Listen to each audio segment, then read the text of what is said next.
Hello बच्चों, कैसे हो? आप लोगों के लिए एक कहानी पेश करने जा रही हूँ।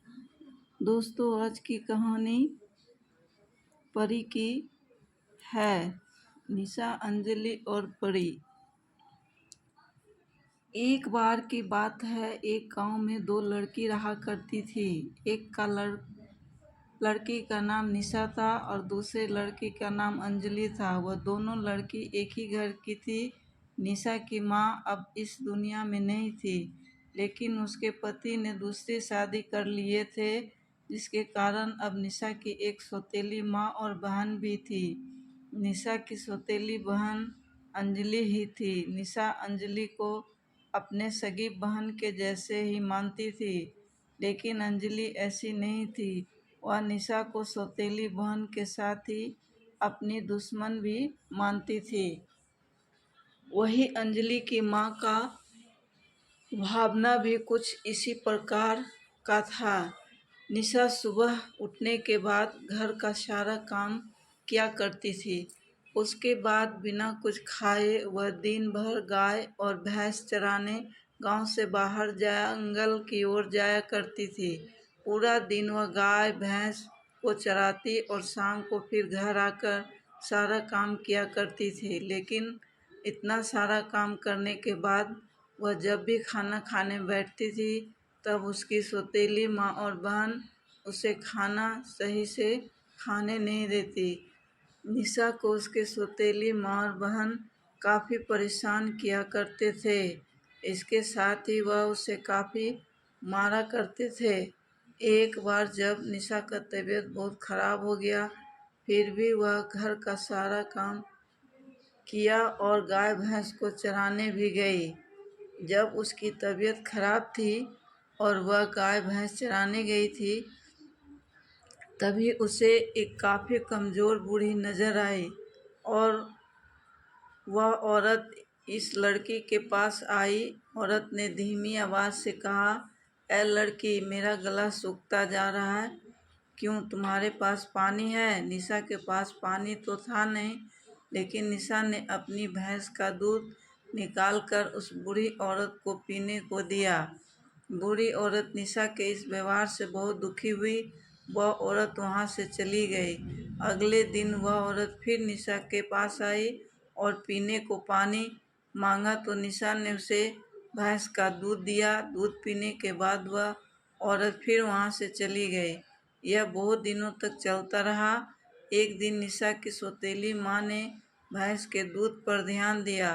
तब उसे पता चला कि भैंस पहले से कम दूध दे रही है। सौतेली माँ ने सोचा कि निशा दूध को पी जाया करती है, इसलिए उसने निशा को खूब मारा और कहा कि अगर अब भैंस का दूध कम हुआ तो तुम्हारी जान ले लूँगी।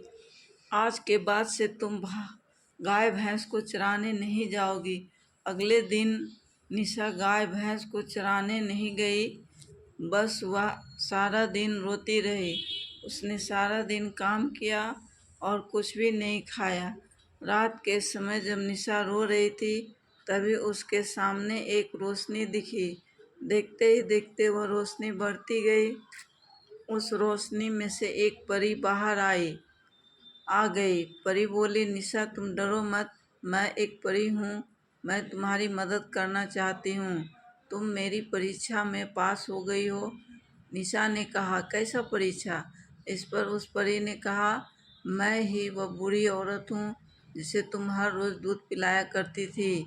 आज मैं तुम्हें वरदान देती हूँ कि अब जब भी तुम हंसोगे और रोओगे तो तुम्हारे आँख और मुंह से सोने चांदी गिरा करेंगे। यह कहने के बाद परी गायब हो गई। लेकिन यह बात सौतेली माँ ने सुन लिया था। सौतेली माँ कमरे में आई और निशा को मारा। जब निशा रोने लगी तो उसके मुंह और आँख से सोने चांदी गिरने लगा। यह देखकर सौतेली माँ चौंक गए। अगले दिन सुबह वह अपने बेटी को गाय भैंस को चराने के लिए भेजा। जब अंजलि गाय और भैंस को गांव से बाहर चरा रही थी, तभी उसे एक बूढ़ी औरत नजर आई। वह बूढ़ी औरत अंजलि के पास आकर पीने की पानी मांगा। अंजलि ने कहा, मेरे पास पानी नहीं है। इस पर बूढ़ी औरत ने कहा, अच्छा बेटी, मुझे गाय या भैंस का दूध दे दो, मैं मर जाऊंगी। यह सुनते ही अंजलि को बहुत गुस्सा आ गया। अंजलि ने बूढ़ी औरत को अपने पास से दुत्कारते हुए भगा दिया।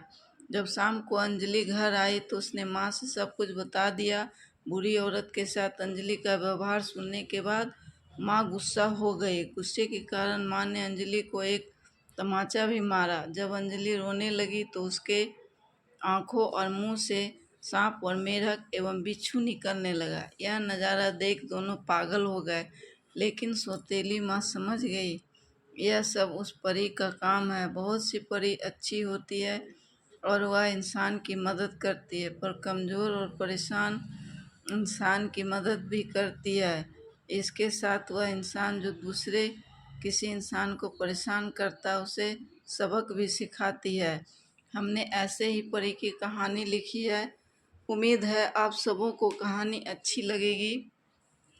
अच्छा बच्चों, इसी के साथ लाइक शेयर सब्सक्राइब कर दो ताकि और कहानी पोस्ट कर सकूं। सभी बच्चे एवं मित्रों का बहुत बहुत प्यार।